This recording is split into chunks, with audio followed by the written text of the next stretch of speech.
બાકી દીકરી આપણી કોલેજની અંદર ભણતી હોય, બાજુવાળાની દીકરીને એમ થાય કે મારે મારી દીકરીને કોલેજની અંદર મૂકવી છે, ભલે ને ભણે બિચારી, ભણશે તો બે કુળને ઉજારશે, મારે એને ભણાવી છે. પણ એમાંથી સંગત ફેર થાય.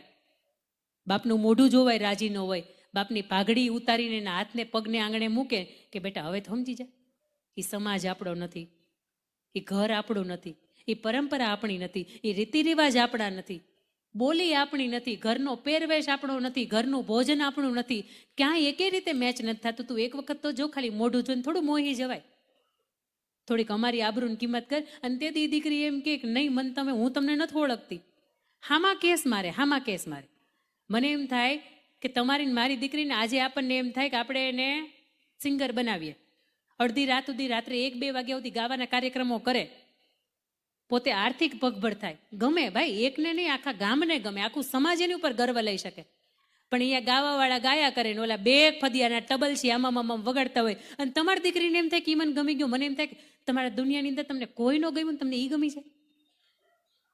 તમે કોનું કુળ છો, તમે કોનું લોહી છો, તમે કોના સંસ્કાર છો, તમારું કુળ કોણ છે, તમારા બાપ દાદાની ઇજ્જત શું છે, આ બધુંય જો તમને એક વખત સામે દેખાતું હોય ને, અને આ બધુંય તમે માથે ઓઢીને તમે ઘરની બહાર નીકળતા હોય ને, દુનિયાના કોઈ બાપની તાકાત નથી તમારી આબરૂ સામે કે તમારી ઇજ્જત સામે એક વખત કોઈ માથું ઊંચું કરીને જાય. પણ આ દીકરીઓની ક્યારેક સંગત બદલી જાય, આ દીકરીઓના પપ્પાની કેપેસિટી ઝૂડિયોમાંથી કપડાં પહેરાવે આટલી હોય, પણ બેનને અભરખા ઝારા કંપનીના પહેરે ને એવા હોય. ઘણી વખત પાણીની બોટલ મારી પાસે હોય ને, તો હું આનું ઉદાહરણ આપવું મને ખૂબ ગમે. આ પાણીની બોટલ છે ને ભાઈ, આની કિંમત કેટલી? 10 રૂપિયા. હા, હવે આની અંદર હું દૂધ ભરું તો કિંમત કેટલી? 50 રૂપિયા મૂકીએ આપણે, અડધો લીટર, 1.5 લીટર, એટલે આની આપણે 50 રૂપિયા કિંમત મૂકી. હવે એમાંથી હું મિલ્ક શેક ભરું, સરસ મજાની ફ્લેવર ને ખાંડ ની બધું આવે, તો આની કિંમત કેટલી થાય? 100 રૂપિયા થાય. હવે આની અંદર હું ઘી ભરું તો આની કિંમત કેટલી થાય? 500 રૂપિયા આપણે મૂકીએ. આ જ પાણીની બોટલ છે, અંદર પાણી ભરો તો એની કિંમત 10 રૂપિયા થાય.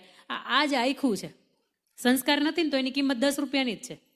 પણ આ જ પાણીની બોટલની અંદર જો ઘી ભરવામાં આવે તો આની કિંમત 500 રૂપિયાની થાય. અને તમને અને તમારી પાસે એક પાણીની બોટલ હોય કે એમાં પાણી ભર્યું હોય, અને મારી પાસે પાણીની બોટલ હોય કે એમાં ઘી ભર્યું છે, અને તમે મને પૂછવા આવો કે આને એક્સચેન્જ કરવી, ત્યારે મારો જવાબ શું હોય?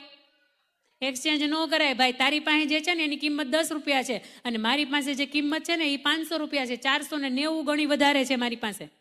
તારી યાર એક્સચેન્જ ન કરાય. તો મને એમ થાય કે આ આખું જેદી કોકની યાર એક્સચેન્જ કરવાનું હોય ત્યાંથી કેમ વિચાર નથી આવતો કે આ આપણી કિંમત કેટલી છે, અને સમાજની સામે આપણી સામે કોઈક એક્સચેન્જ કરવા આવ્યો છે એની કિંમત કેટલી હોય.